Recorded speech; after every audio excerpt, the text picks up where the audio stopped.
नमस्कार दोस्तों, स्वागत है आपका आपके अपने YouTube channel RPSC online classes में। अपन बात कर रहे थे क्लास 10th का साइंस का जो चैप्टर नंबर फर्स्ट है उसको हम डिस्कस कर रहे थे। लास्ट वीडियो तक हमने बात की थी रासायनिक अभिक्रियाओं के प्रकार हमने स्टार्ट किए थे, जिसके अंदर हमने रासायनिक अभिक्रियाओं के दो महत्वपूर्ण प्रकार हमने पढ़ लिए थे, जिसके अंदर संयोजन और अपघटन अभिक्रिया हमने बहुत अच्छे से देखी थी, वो भी प्रैक्टिकल के द्वारा। तो चलिए आज अपन बात करने वाले हैं रासायनिक अभिक्रिया का अगला बहुत महत्वपूर्ण प्रकार है। ये एग्जाम में बहुत ज्यादा बार पूछा जाता है। तो इसके अंदर कौन सा प्रकार हम पढ़ने वाले हैं वो देखिएगा। तो हमने दो प्रकार पढ़ लिए हैं, संयोजन और अपघटन अभिक्रिया। आज का जो हमारा प्रकार है वो प्रकार है विस्थापन अभिक्रिया। पहले हम पढ़ेंगे विस्थापन के बारे में, फिर अपन पढ़ने वाले हैं द्विविस्थापन के बारे में, और फिर उपचयन और अपचयन के बारे में पढ़ने वाले हैं। तो ध्यान से देखिएगा, पूरा वीडियो बहुत अच्छे से इंपॉर्टेंट वीडियो है। हम इसमें प्रैक्टिकल के द्वारा भी देखने वाले हैं, तो वीडियो बहुत इंटरेस्टिंग होने वाला है और बहुत ही आसान से तरीके से सीखेंगे, ताकि एग्जाम में आने वाले प्रश्न को भी आप सॉल्व कर पाएं और हमेशा के लिए इस टॉपिक को अच्छे से तैयार कर पाएं। तो चलिए हम बात करते हैं। हमारा जो नेक्स्ट अभिक्रिया का प्रकार है वो है विस्थापन अभिक्रिया। देखिएगा विस्थापन अभिक्रिया क्या होती है, जरा समझिएगा। विस्थापन अभिक्रिया को हम समझते हैं, पहले हम समझते हैं फिर इसकी डेफिनेशन की बात करेंगे। तो देखिएगा विस्थापन अभिक्रिया, विस्थापन अभिक्रिया नाम से ही पता चल रहा है इसमें क्या होगा, विस्थापन होगा। विस्थापन का मतलब क्या होता है, डिस्प्लेसमेंट। यानी यहां पर सिंपल सी बात करें तो होता क्या है, ऐसी अभिक्रिया जिसमें एक तत्व क्या होता है, अधिक क्रियाशील तत्व कम क्रियाशील तत्व को विस्थापित कर देता है। अब ये क्रियाशीलता का मतलब आप उसकी एक बार समझ सकते हैं उसकी ताकतवर से, यानी जो ज्यादा ताकतवर तत्व होता है उसका परमाणु कम ताकतवर तत्व के परमाणु को क्या कर देता है, विस्थापित। जैसे एग्जाम्पल के तौर पर हम समझते हैं, एक हमारा तत्व है ए, ठीक है, यहां पर हमारा दूसरा पार्ट है बी और सी, ठीक है। यहां पर जैसे इसके अंदर अभिक्रिया होती है तो क्या बन जाएगा, देखिएगा। तो ये ए क्या करेगा, ये ए क्या है, मान लेते हैं इस बी से ज्यादा अभिक्रियाशील है। ए क्या है, इस बी से ज्यादा अभिक्रियाशील है, ज्यादा ताकतवर है। तो ये क्या करेगा, इसको ए से यहां से हटा देगा और ए के साथ क्या आ जाएगा, ए किसके साथ आ जाएगा, सी के साथ। तो क्या बन जाएगा, ए सी, और इसने क्या कर दिया, बी को यहां से विस्थापित कर दिया, बी को अलग कर दिया। तो इस प्रकार की अभिक्रिया को हम क्या कह देते हैं, विस्थापन अभिक्रिया। यानी ऐसी अभिक्रिया जिसमें एक तत्व क्या कर देता है, दूसरे तत्व को विस्थापित कर देता है, ठीक है, उसको हम क्या कह देते हैं, विस्थापन अभिक्रिया कह देते हैं। चलिए आइए हम इसको बहुत ध्यान से समझते हैं, इसकी परिभाषा को, और फिर हम इसको प्रैक्टिकल से भी जानने वाले हैं। तो चलिए हम देखते हैं। तो देखिएगा हमें क्या यहाँ पर दिया हुआ है, देखिएगा विस्थापन अभिक्रिया रासायनिक अभिक्रियाओं का तीसरा महत्वपूर्ण प्रकार है। देखिएगा ऐसी अभिक्रिया जिसमें एक अभिकारक का परमाणु दूसरे अभिकारक के परमाणु को उसके यौगिक से, यानी उसका जो फॉर्मूला होता है उससे क्या कर देता है, विस्थापित कर देता है, वहां से हटा देता है और खुद वहां पर आ जाता है। इस प्रकार की अभिक्रिया को हम क्या कह देते हैं, विस्थापन अभिक्रिया कह देते हैं। और एक बात अच्छे से ध्यान रखिएगा, एक बात अच्छे से ध्यान रखिएगा, कौन किसको विस्थापित कर पाएगा ये भी ध्यान रखना है। इसमें केवल अधिक क्रियाशील तत्व ही कम क्रियाशील तत्व को, यहां कम याद रखना है, यहां पर क्या लिखा हुआ है, कम क्रियाशील तत्व को ही क्या कर पाता है, विस्थापित कर पाता है। अधिक क्रियाशील तत्व कम क्रियाशील तत्व को ही क्या कर पाता है, विस्थापित कर पाता है। जो ज्यादा अभिक्रियाशील है उसको कम वाला विस्थापित नहीं कर पाएगा। इस टॉपिक को हम तीसरे चैप्टर के अंदर बहुत अच्छे से समझेंगे, ठीक है। तो अभी आपको याद रखना है, जो अधिक क्रियाशील तत्व होता है वो कम को क्या कर देता है, विस्थापित कर देता है। तो चलिए हम इसको एग्जांपल से समझते हैं और फिर इसको प्रैक्टिकल से समझते हैं। तो देखिएगा मैंने यहां पे एक अभिक्रिया ली है, उदाहरण के तौर पे जैसे मैंने यहां पर लिया है, ठीक है, उदाहरण के तौर पे मैंने जैसे लिया है, यहां पर लिया है मैंने लोहा Fe, इसकी अभिक्रिया मैंने कॉपर सल्फेट के विलयन से CuSO4, कॉपर सल्फेट होता है, ठीक है। यहां पर आप देखिएगा ये होता है ठोस, ठीक है, प्लस CuSO4, ये क्या है, एक्वस है, यानी जल में घुला हुआ है। इसकी अभिक्रिया करवाते हैं तो यहां पर देखिएगा होगा क्या, ये जो कॉपर जो होता है, ये जो आयरन जो होता है वो कॉपर से अधिक अभिक्रियाशील होता है। ये यहां से इसको क्या कर देगा, हटा देगा, ये यहां से क्या कर देगा, इसको हटा देगा, ठीक है। और हटाने के बाद में यहां पर क्या बन जाएगा, यहां पर बन जाएगा FeSO4 यानी आयरन सल्फेट। ये क्या होगा, पानी में घुला होगा और साथ में क्या बन जाएगा, ये जो कॉपर है वो अलग हो जाएगा, कॉपर क्या हो जाएगा, अलग हो जाएगा। तो इस प्रकार की अभिक्रिया को हम क्या कह देते हैं, विस्थापन अभिक्रिया। क्या कह देते हैं, विस्थापन अभिक्रिया, जिसमें एक तत्व दूसरे तत्व को क्या कर देता है, विस्थापित कर देता है, उसको हम क्या कह देते हैं, विस्थापन अभिक्रिया। उम्मीद आपको अच्छे से समझ में आया होगा कि हम क्या करते हैं यहां पर देखिएगा, ये जो फेरस था, ये आयरन जो था वो कॉपर से अधिक अभिक्रियाशील है, तो इसको क्या कर देगा, विस्थापित कर देगा। तो क्या कर देगा, इसको विस्थापित कर देगा। इस प्रकार की अभिक्रिया को हम विस्थापन अभिक्रिया कहते हैं। आपको बात समझ में आ गई होगी। चलिए इसको प्रैक्टिकल से समझते हैं। हम कॉपर सल्फेट का विलयन लेते हैं, ठीक है, और उसके अंदर हम देखते हैं फेरस को डालेंगे तो क्या चेंजेस आते हैं, किस तरह से विस्थापन अभिक्रिया होती है, बहुत इंटरेस्टिंग होती है। हम उसको करके देखते हैं, तब आपको आसानी से समझ में आ जाएगा। चलिए हम प्रैक्टिकल से समझते हैं एक विस्थापन अभिक्रिया किस प्रकार से काम करती है, जो आयरन है वो किस तरह से कॉपर सल्फेट से कॉपर को विस्थापित कर देता है। तो चलिए सीखते हैं प्रैक्टिकली कैसे Fe की अभिक्रिया, जो फेरस की अभिक्रिया आयरन की अभिक्रिया कॉपर सल्फेट से बनाते हैं, तो कैसे फेरस सल्फेट और कॉपर बनता है और विलयन का रंग कैसे चेंज हो जाता है। तो सबसे पहले हम यहां पर लेते हैं एक स्टैंड। हमने यहां पर एक स्टैंड लिया है जिसके अंदर हमने यहां पर इस परगनली टेस्ट ट्यूब के अंदर हमने कॉपर सल्फेट डाल रखा है। क्या डाल रखा है, इसके अंदर है कॉपर सल्फेट। जैसे इसके अंदर यहां पे ये मैंने इसके अंदर स्टैंड के अंदर लगा देता हूं यहां पे, और जैसे इसके अंदर हम यहाँ पे एक लोहे की कील है इसको डालेंगे तो इसका थोड़ी देर में क्या हो जाएगा, इसके ऊपर कलर लग जाएगा। इसका जो फेरस है, यानी ये क्या है, लोहे का आयरन का बना हुआ है, आयरन इसके अंदर जैसे ही डालेंगे तो धीरे धीरे क्या हो जाएगा, ये कॉपर जो है वो विस्थापित हो जाएगा और ये क्या बन जाएगा, विलयन जो है वो फेरस सल्फेट का बन जाएगा। तो चलिए इसके अंदर हम डाल देते हैं यहां पर ये लोहे,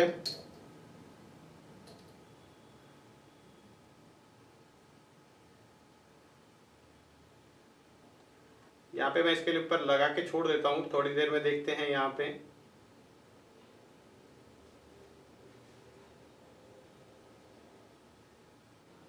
तो इस कील को इस कॉपर सल्फेट के विलयन में 10 से 15 मिनट रखने के बाद में आप इसमें देखोगे कि इसका जो कलर है बिल्कुल चेंज हो चुका है। सॉल्यूशन का कलर भी चेंज हो गया है, हल्का ग्रीन कलर हो गया है ब्लू से, और ये जो कील का कलर है वो आप देखोगे तो आप खुद चौंक जाओगे कि इस तरह से कील का कलर हो गया है। ये देखिएगा कील का कलर कैसा हो गया है, ठीक है, यहां पर बिल्कुल कॉपर का जैसे कलर होता है वैसा कलर हो गया है, और साथ में ये सॉल्यूशन जो है इसका कलर हल्का ग्रीन हो गया है। कैसा हो गया है, आप देखें ये हल्का ग्रीन कलर, और इसके नीचे यहां पे देखेंगे तो नीचे जो है कॉपर जो है वो विस्थापित हो गया है और ये जो कॉपर है नीचे जमा हो गया है। तो हमने यहाँ पे अभिक्रिया देखी थी, जब आयरन यानी ये जो कील थी किसकी थी, लोहे की आयरन की, जब इसके कॉपर सल्फेट के विलयन में डाला तो क्या हुआ, यहाँ पे फेरस सल्फेट यानी आयरन सल्फेट बन गया और इसने कॉपर को विस्थापित कर दिया, जो कॉपर आप यहां पर नीचे जमा देख सकते हैं। तो इस तरीके से विस्थापन अभिक्रिया है वो इस तरह से वर्क करती है, ठीक है। तो यहां पर ये जो नीचे जमा पदार्थ है वो क्या है, कॉपर। तो ये थी विस्थापन अभिक्रिया, आपको उम्मीद है अच्छे से समझ में आ गया होगा। जैसा कि आपने अभी अभी देखा, इसके अंदर क्या होता है, जो आयरन होता है वो क्या कर देता है, जो आयरन होता है वो कॉपर सल्फेट के विलयन से कॉपर को उसने क्या कर दिया था, विस्थापित कर दिया था, जिसकी वजह से विलयन का कलर भी क्या हो गया था, बदल गया था। और आपने देखा जो आयरन है उसकी सरफेस भी, उसके ऊपर वाला परत भी क्या हो जाती है, चेंज हो जाती है। ये क्या हुआ था, आयरन वहां से विस्थापित हो गया और वो क्या कर दिया, वहां से आयरन वहां से क्या हुआ, कॉपर को विस्थापित कर दिया, इसलिए जो विलयन के अंदर कॉपर था वो पूरा क्या हो गया, नीचे बैठ गया, ठीक है। इसके कारण विलयन का कलर भी क्या हो गया, चेंज हो गया। ये आपने प्रश्न पूछा जाता है कि कॉपर सल्फेट के विलयन में लोहे की कील डालने पर उसका विलयन का रंग क्यों बदल जाता है, क्योंकि आयरन जो होता है, लोहा जो होता है वो कॉपर को विस्थापित कर देता है, इसलिए उसका विलयन का कलर बदल जाता है, ठीक है। यहां पर आपको समझ में आ गया। दूसरा, इसके बाद में एक और एग्जांपल देखते हैं। आपको ये पहला एग्जांपल समझ में आया तो एक और एग्जांपल देखते हैं। चलिएगा, यहां पर मैंने क्या लिया है, जिंक ली है। जिंक क्या है, एक धातु है, जिसको भी अगर मैं कॉपर सल्फेट के विलयन में डालूंगा, ठीक है, कॉपर सल्फेट के विलयन में डालते हैं तो यहां से भी क्या, जिंक भी कॉपर से ज्यादा अभिक्रियाशील होता है, तो जिंक भी इसको क्या कर देगा, हटा देगा। जिंक भी इसको क्या कर देगा, हटा देगा, और क्या बन जाएगा, जिंक सल्फेट बन जाएगा, और ये कॉपर क्या हो जाएगा, ये यहां से कॉपर जो है वो क्या हो जाएगा, विस्थापित हो जाएगा। तो आपको जहां पर भी ऐसा दिखे, कहीं पर भी अभिक्रिया में आपको ऐसा दिखे कि पहले वाली धातु यहां से इसको विस्थापित कर रही है, यानी एक धातु अलग लिखी हुई है, सिर्फ एक ही धातु होगी, ठीक है, वो तत्व दूसरे यौगिक, यानी यौगिक मतलब कंपाउंड, इसके अंदर से क्या कर रहा है, इस कॉपर को विस्थापित कर रहा है। ये भी क्या कर रहा है, यहां से इस कॉपर को भी विस्थापित कर रहा है। ये यहां पर जिसको भी विस्थापित कर देता है उसको हम विस्थापन अभिक्रिया कहेंगे। क्या कहेंगे, विस्थापन अभिक्रिया कहेंगे। उम्मीद है आपको अच्छे से समझ में आ गया। इस प्रकार की कोई भी अभिक्रिया आपको दिखे, ऐसा एग्जांपल आपसे पूछे किस प्रकार की अभिक्रिया है, तो देखते ही आप बता दोगे ये कैसी है, विस्थापन अभिक्रिया है। कैसी है, विस्थापन अभिक्रिया। चलिए हम नेक्स्ट बात करते हैं इसके बाद में। इसके बाद हम नेक्स्ट बात करते हैं, हमारा दूसरा अगला चौथा प्रकार है वो है द्विविस्थापन अभिक्रिया।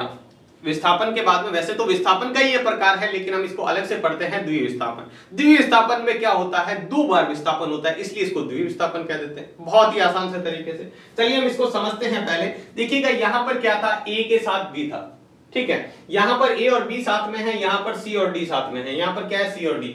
अब ए ने क्या कर दिया, यहां से सी को हटा दिया और खुद यहां पे आ गया। अब देखो ए के साथ कौन है, डी है, और ये बी क्या हुआ, जैसे इसने है, और इस डी ने क्या किया, यहां से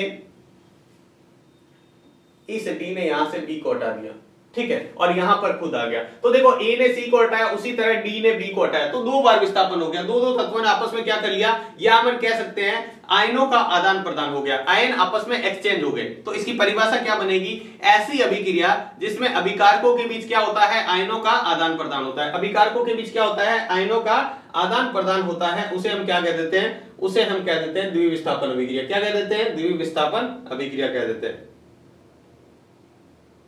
ठीक है, जिसमें अभिकारकों के बीच क्या होता है, आयनों का आदान प्रदान होता है, उसे हम द्विविस्थापन अभिक्रिया कह देते हैं, ठीक है। तो देखिए द्विविस्थापन को हम उदाहरण से समझते हैं। अब हम समझते हैं द्विविस्थापन अभिक्रिया के एग्जांपल को। तो यहां पर एक एग्जांपल देखते हैं, जैसे मैंने यहां पर लिखा है, देखिएगा ध्यान से, आपको एक में ही समझ में आ जाएगा। जैसे मैंने यहां पर लिखा सोडियम सल्फेट का विलयन है, यानी पानी में घुला हुआ है।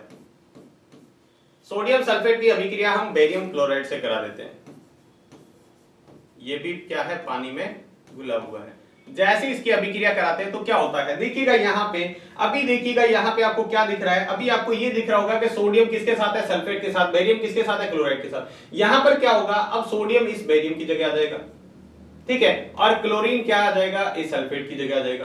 तो दो बार आपस में आयनों का एक्सचेंज होगा, और यहां पर क्या बन जाएगा, देखिएगा यहां पर जो तत्व बन जाएगा वो इस तरह से बनेगा। यहां पर बन जाएगा NaCl,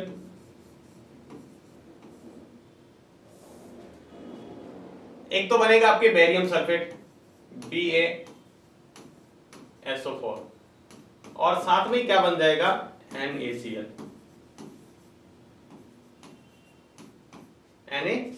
तो देखिएगा इसमें क्या हो गया, आपस में आयनों का आदान प्रदान हो जाता है। ऐसी अभिक्रिया जिसमें अभिकारकों के बीच में आयनों का आदान प्रदान हो जाता है, आयन आपस में एक्सचेंज हो जाते हैं, उसको हम द्विविस्थापन अभिक्रिया कहते हैं। उसको हम क्या कह देते हैं, द्विविस्थापन अभिक्रिया कह देते हैं। तो इस तरह का कोई भी उदाहरण आपको दिखे तो उसको द्विविस्थापन अभिक्रिया। एक और उदाहरण लेना चाहे तो हम ले सकते हैं, यहाँ पे देखिएगा, यहाँ पर हमने लिया है सोडियम क्लोराइड प्लस इसकी अभिक्रिया कराई है सिल्वर नाइट्रेट से AgNO3, और बनता क्या है, यहां पे AgCl। अब देखिएगा यहां पर क्या हुआ, सोडियम के साथ क्लोराइड था, यहां सोडियम किसके साथ चला गया, नाइट्रेट के साथ, और Ag किसके आ गया, Cl के साथ। यहां पर क्या बन जाएगा, सोडियम नाइट्रेट, सोडियम नाइट्रेट। तो इस प्रकार की अभिक्रिया जिसमें आपको यहां पर देखिए दोनों ही यौगिक में दो दो आयन है, प्लस का आयन और माइनस का आयन, और उसमें आपने देखा होगा आपस में आयनों की अदला बदली हो गई है, एक्सचेंज हो गए हैं। इस प्रकार की अभिक्रिया को हम द्विविस्थापन अभिक्रिया कहेंगे। क्या कहेंगे, द्विविस्थापन अभिक्रिया। यहां पर एक और बात ध्यान रखनी है, यहां पे आप एक और बात अच्छे से समझेंगे। यहां पर देखो सोडियम सल्फेट है, यहां पर बेरियम क्लोराइड है, जिसकी अभिक्रिया कराई, ये दोनों ही क्या थे, एक्वस थे, मतलब जल में विलय थे, जल में घुले हुए थे। लेकिन जैसे इसकी अभिक्रिया कराई, बेरियम सल्फेट बन गया। बेरियम सल्फेट एक ऐसा पदार्थ होता है जो जल में घुलता नहीं, वो नीचे जमा हो जाएगा। क्या हो जाएगा, नीचे जबकि NaCl रहेगा, NaCl मतलब नमक होता है, ये तो पानी में घुला हुआ रहेगा। तो ऐसी अभिक्रिया जिसमें ऐसा पदार्थ बन जाता है, ऐसी अभिक्रिया जिसमें एक ऐसा पदार्थ बन गया है जो अब जल में नहीं घुल रहा है। पहले दोनों जो यौगिक थे वो दोनों ही जल में घुले हुए थे, लेकिन आपस में अभिक्रिया कराने पर एक ऐसा पदार्थ बन गया जो जल में नहीं घुलता है। तो इस प्रकार के पदार्थ को हम कहते हैं अवक्षेप। इसको हम क्या कह देते हैं, इसका नाम है अवक्षेप।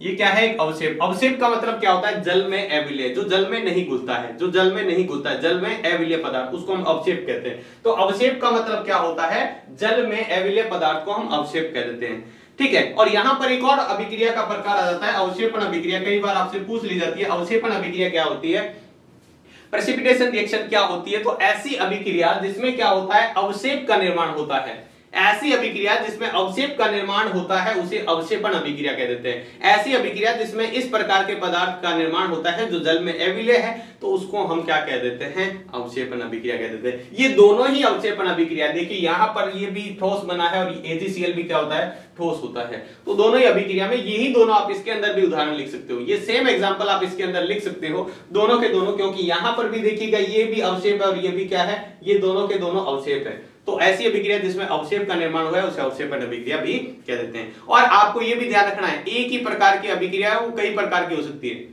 जैसे हमने कहा है ये ही अभिक्रिया कई प्रकार की भी हो सकती है, एक ही अभिक्रिया कई प्रकार की हो सकती है। जैसे हम आगे नेक्स्ट पढ़ने वाले हैं, जैसे ये अवक्षेपण अभिक्रिया भी है और साथ में द्विविस्थापन अभिक्रिया भी है। ठीक है, तो उम्मीद है आपको समझ में आ गया होगा द्विविस्थापन अभिक्रिया किसे कहते हैं। नेक्स्ट इसके बाद हम बात करते हैं, अगला जो हमारा टॉपिक है वो है ऑक्सीकरण अपचयन। क्या है ऑक्सीकरण और अपचयन या उपचयन अपचयन। उपचयन अपचयन या ऑक्सीकरण अपचयन को हम समझते हैं बहुत ही आसान से तरीके से, और इसमें कैसे पूछा जाता है एग्जाम में, आपको अंतर के रूप में ही पूछा जाएगा। उपचयन तथा अपचयन में अंतर लिखिए, या इसकी परिभाषा पूछी जाए तो वो भी बात करते हैं, किस तरह से आपको डेफिनेशन भी लिखनी है, दोनों ही बात करेंगे। ध्यान से देखिएगा यहाँ पर, तो देखिएगा हमने यहाँ पर एक जिसकी डेफिनेशन लिखी है, इधर लिखा है उपचयन और ऑक्सीकरण। उपचयन और ऑक्सीकरण एक ही बात होता है, ये होता है अपचयन। उपचयन का मतलब होता है किसी पदार्थ में ऑक्सीजन का जुड़ना या ऑक्सीजन की वृद्धि होना। अगर किसी भी पदार्थ के अंदर ऑक्सीजन जुड़ रही है इसका मतलब उसके अंदर ऑक्सीकरण हो रहा है या उपचयन हो रहा है। देखिएगा ध्यान से समझते हैं यहाँ पे, जैसे मैंने लिखा, यहां पर लिखा एग्जाम्पल आप कई ले सकते हैं। जैसे मैंने लिखा C+O2 क्या बना, CO2। C+O2 क्या होता है, CO2। C+O2 क्या होता है, CO2। ठीक है, या आप कोई भी एग्जांपल ले सकते हैं, जैसे लिखा मैंने, मैं यहां पर समझा देता हूं आपको। Mg+O2 क्या बनता है, MgO। ठीक है, यहां पर मैंने लिखा Cu+O2 क्या बना, Cu। तो इस प्रकार के एग्जांपल यहां पर देखिएगा, जिसमें भी देखो यहां पर कार्बन क्या था, अकेला था, लेकिन यहां पर कार्बन के साथ आप बराबर के इधर देखोगे उत्पाद के अंदर, यहां कार्बन अकेला था, यहां कार्बन के साथ कौन जुड़ा हुआ है, ऑक्सीजन। कार्बन के साथ कौन आ गया, ऑक्सीजन। इसका मतलब कार्बन में ऑक्सीजन जुड़ी है, ऐड हुई है, तो इसको हम ऑक्सीकरण कहते हैं। यहां देखिएगा मैग्नीशियम है, इसके साथ यहां पर कुछ भी नहीं है, मैग्नीशियम अकेला है, यहां पर मैग्नीशियम के साथ देखो ऑक्सीजन जुड़ी हुई है, इसका मतलब ये भी क्या है, क्या हुआ है, यहां पर ऑक्सीजन का जुड़ना उपचयन कहलाता है। यहां पर देखिएगा इसी तरह कॉपर में भी जुड़ा है, तो ये कॉपर में भी क्या हो गया, ये भी ऑक्सीकरण या जिसको हम उपचयन कहते हैं, ऑक्सीडेशन या हम कह देते हैं उपचयन। ठीक है, इसका बिल्कुल उल्टा इधर होगा, उपचयन के अंदर बिल्कुल उल्टा। इधर ऑक्सीजन का जुड़ना है तो किसी पदार्थ में ऑक्सीजन का निकलना। जैसे मान लो हमने यहां पर एग्जांपल लिया है H2O, क्या लिया है, H2O। जैसे इसका अपघटन कराते हैं तो आपको पता है H2 और क्या बनता है, O2 बनता है। देखिएगा यहां पर क्या है, ऑक्सीजन के साथ सॉरी हाइड्रोजन के साथ कौन है, यहां पर ऑक्सीजन है, हाइड्रोजन के साथ ऑक्सीजन है, यहां हाइड्रोजन के साथ ऑक्सीजन है क्या, नहीं है। यहां तो हाइड्रोजन के साथ आपको दिख रहा है ऑक्सीजन हाइड्रोजन के साथ है, लेकिन यहां पर है क्या, नहीं है, इसका मतलब ऑक्सीजन निकल गई है। और ऐसा पदार्थ जिसमें से ऑक्सीजन निकलती हो उस अभिक्रिया को हम, उस प्रकार की अभिक्रिया को हम क्या कह देते हैं, अपचयन कह देते हैं। क्या कह देते हैं, अपचयन। दूसरा एक और देखिएगा, किसी पदार्थ में हाइड्रोजन का निकलना, अगर किसी पदार्थ में से हाइड्रोजन भी निकल रही है तब भी उसको हम क्या कहेंगे, उपचयन ही कहेंगे। जैसे मैंने लिखा HBr, हाइड्रोजन ब्रोमाइड। ठीक है, यहां पर इसकी अभिक्रिया कराते हैं तो क्या होता है, हाइड्रोजन यहां पर क्या हो जाएगा,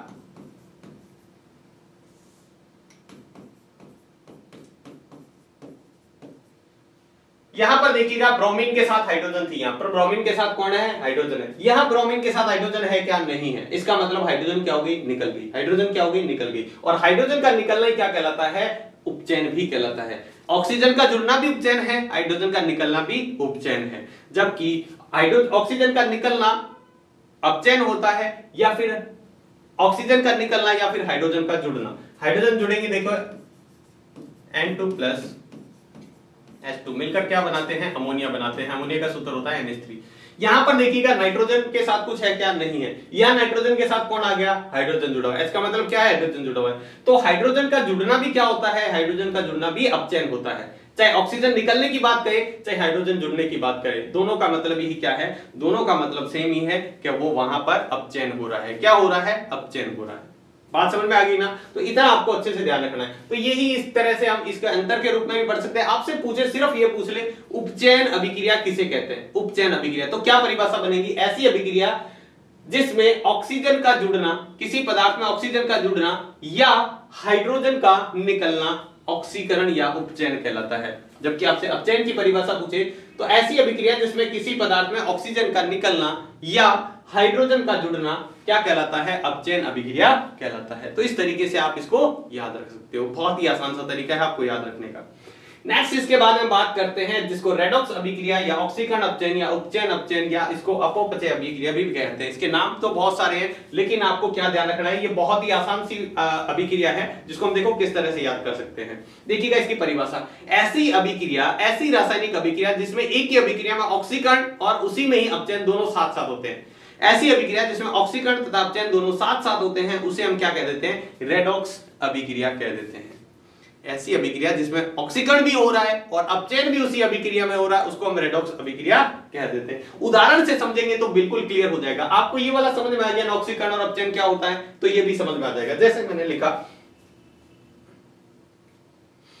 मैंने एक एग्जांपल लिखा आपको समझ में आ जाएगा। जैसे यहां पर मैंने लिखा जिंक ऑक्साइड ZnO प्लस यहां पर लिखा मैंने कार्बन, ठीक है, प्लस क्या लिखा, कार्बन।